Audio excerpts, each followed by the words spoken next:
It was mid-May, and I was watching the New York Knicks' first playoff game at Madison Square Garden. I think I saw the Barons there. 15,000 fans cheered on the Knickerbockers. It was a lively crowd. Unfortunately, the outcome wasn't what the fans had hoped for, as the Hawks' Trae Young hit a game-winning shot at the buzzer. But that's a different story. As I watched the game and saw MSG filled with screaming fans at 80% capacity, I thought to myself, we can do that on the high holy days. Maybe without the beer, the rally towels, and the kiss cams, but we can sound the shofar, dance with our Torah, and gather in numbers in our sacred community. Soon after the playoffs, we began to plan for the high holy days.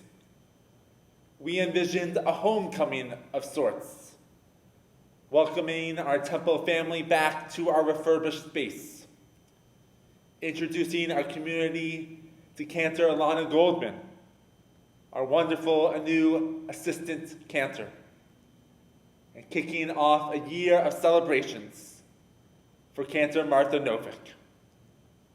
We were so excited to have the full voices of our choir and our fellow congregants chanting our ancient prayers and singing new melodies.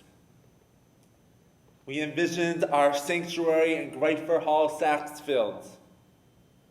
We had navigated a year of being physically distant.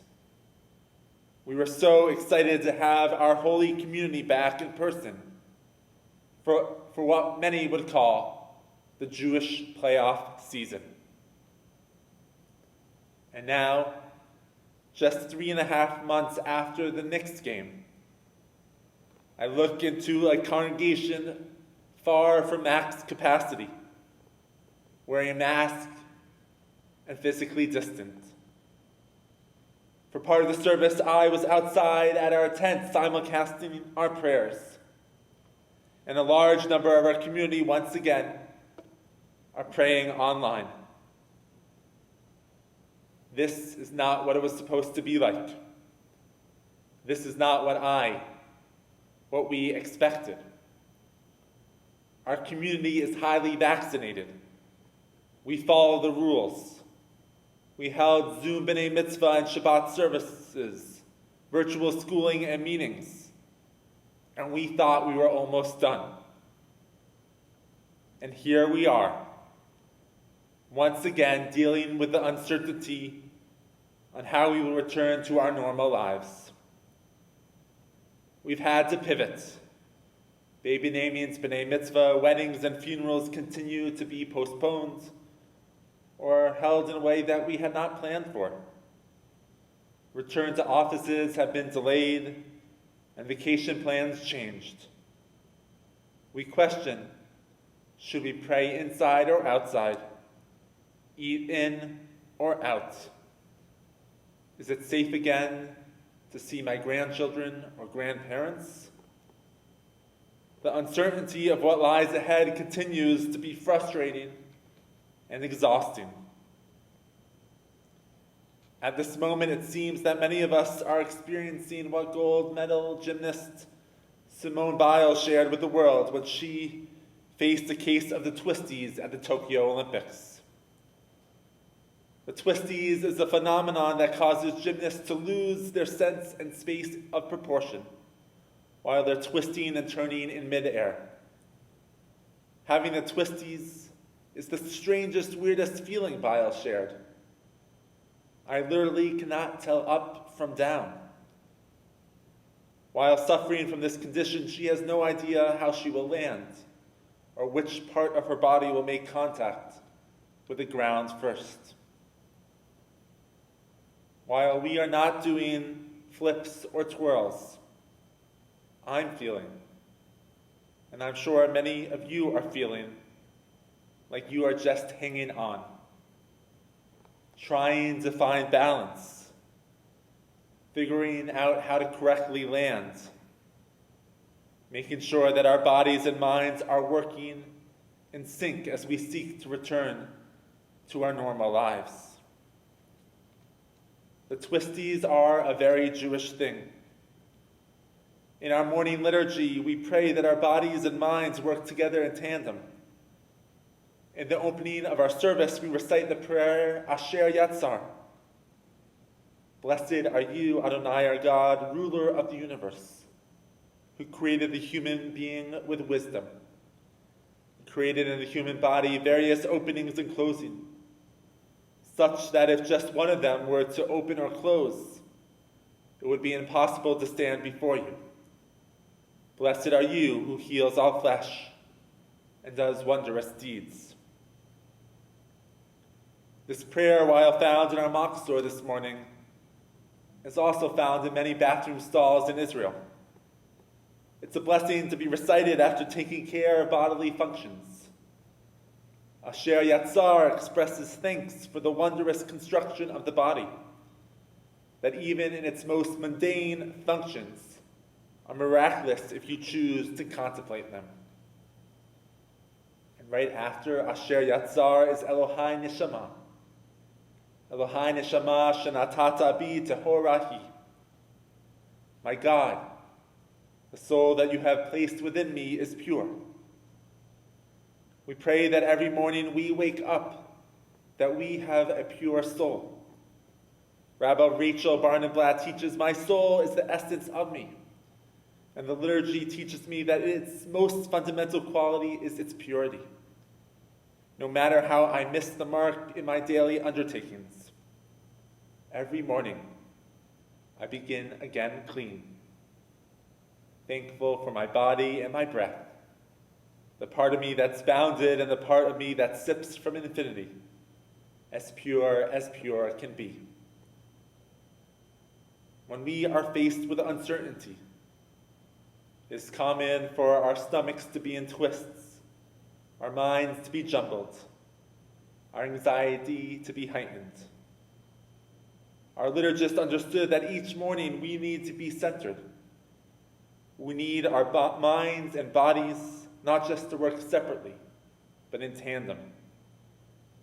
Our prayers force us to confront the twisties and assess each and every day.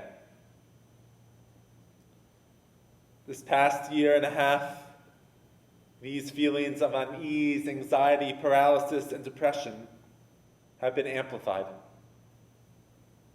It wasn't just COVID that people were struggling with, but the harmful side effects that the pandemic caused for so many.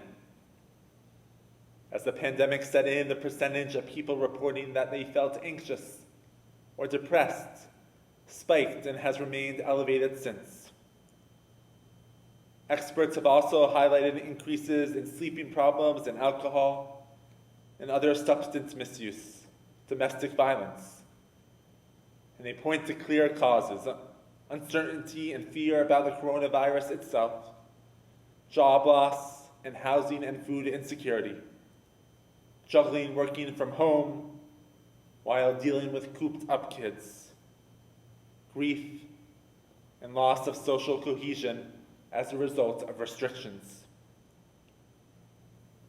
Yet I know, and we all know, that mental health concerns are not just a result of the pandemic. The past 8 years as your rabbi, I've had many conversations with members of our community about mental health concerns that they've had for themselves and their loved ones. I sat down with parents concerned about their teens struggling with anxiety or depression. I've met with congregants navigating relationships with a parent with bipolar. I share tears in my office with spouses exhausted after years of caring for a partner living with mental illness. I speak to many who suffer alone and are isolated and looking for a way to connect. And unfortunately, I've officiated at funerals for people who were in such internal pain they died by suicide. During these times, I sit with families and individuals listening, trying to offer support and names of trained health professionals. I always try to reassure people during these conversations that they are not alone. But too often, people feel alone because as a society, we don't talk about mental health and its stigma. This is true even in our own community. At each of our Shabbat services, we recite the Mishiberach, a prayer for healing. Our usual introduction to this prayer is that we pray for those in need of healing of mind, body, and spirit. And then we read a list of names. As I reflect on those most often listed, I realize that almost every name that we read aloud is facing an illness of body, recovering from a recent treatment, surgeries, or long-term physical ailments. Though I'm sure many of those people are also facing emotional and spiritual pain. Rarely do we list an individual who is facing a mental health challenge. Judaism has always understood that physical and mental health are equally deserving of healing. We need to make it safer for more people to come out of the shadows and find the support and care they need. A stigma about mental health pervades our culture, with more people talking about this issue perhaps because of COVID or because of athletes like Naomi Osaka and Simone Biles who are sharing their struggles. We can open the conversation, offer better support, and be less judgmental. In the Talmud Tractate Yoma, two rabbis, Ami and Asi, debate a biblical phrase found in the book of Proverbs. If there is anxiety in someone's heart, let them quash it. Rabbi Asi says we should take this at face value and dispel our negative thoughts by pushing them out of mind. Rabbi Ami teaches that we might understand this verse differently. We should tell others of our concerns which will lower our anxieties. Instead of quashing our anxieties, we should vocalize them. In the words of Rabbi Jake Franklin, while general human tendency is to listen to Rabbi Asi and attempt to bottle up our emotions, mental health professionals will universally advise in line with Rabbi Ami. One of the best ways for us to navigate the ballooning mental health crisis is for us to talk about it communally, and for each of us to find outlets to process our emotions with a professional or someone we trust. My hope is that our temple community can be a place where people feel that they can speak about their struggles with mental health, feel supported, and ask for help. Please know that your Temple Emanu-El clergy and staff are here to listen, to guide, to be a resource. We are committed to working with our high school and college kids and offer a space for them to talk about anxiety, depression, loneliness, and the challenges that they are facing. And over this year, we will be offering opportunities to develop support groups, to hear from experts in the field, and build connectedness within our community. While feeling connected to this community won't be the be-all and end-all, being part of a caring community can help one feel less alone. Even the greatest of our biblical ancestors struggled with mental health. Moses cries out to God about the emotional anguish and burden of leadership. The Midrash teaches that both Sarah and Aaron lived their lives consumed with grief after traumatic events to their children. Elijah the prophet was discouraged, weary, and afraid after great spiritual victories over the prophet of Baal, he feared and he ran into the desert. There he sat down and prayed, defeated and worn. Jonah runs away from his troubles, ending up in the belly of a fish. And King David, in the book of Psalms, declares, "From the lowest depths I call out to you." Rabbi Elliot Kukla of the Bay Area Jewish Healing Center explains that what the biblical stories teach us is that mental distress is a natural part of human life and the part of every society.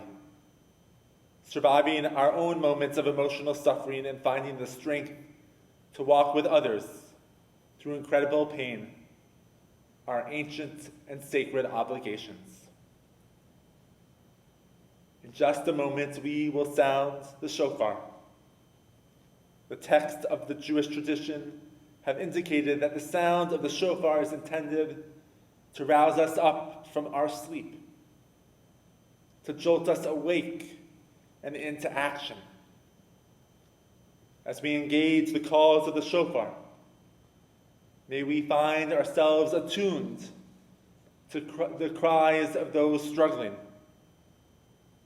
While some have been screaming, many of us have heard nothing but silence. The shofar calls us to offer renewed attention to those struggling in our midst. The shofar calls us to answer with, Hineni, here I am. Hinenu, here we are. Shana Tova. Baruch atah Adonai Eloheinu melech haolam